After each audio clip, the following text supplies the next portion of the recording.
Very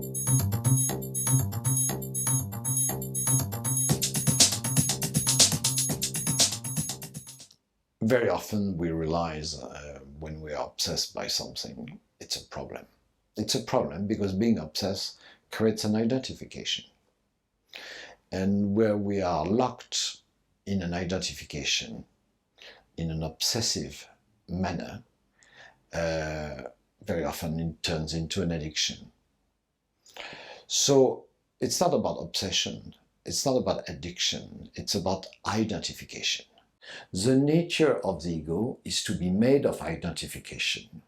And those identifications carry on, keeps on building and building and building. And we see that very well when we know someone who is around 40, he has a numbers of obsession, but really we see it, but we hardly notice it. And it's someone in our family, and 20 years after, when he's 60, those obsession becomes a caricature.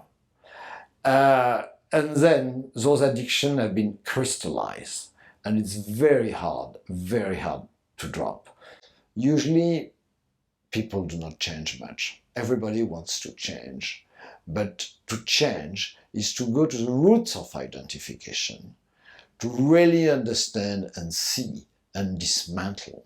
You have to see, understand, and dismantle. All those identification which create obsession develop in early childhood, develop when we are a teen, and become really major when we age. Drilling into our identification, which will create our obsessive pattern, will really make our life better.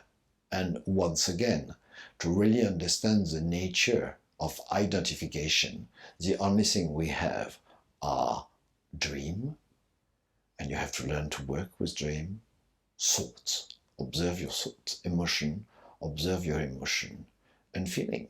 That's all you have to understand yourself and to free yourself from those obsessions which sometimes can be very destructive.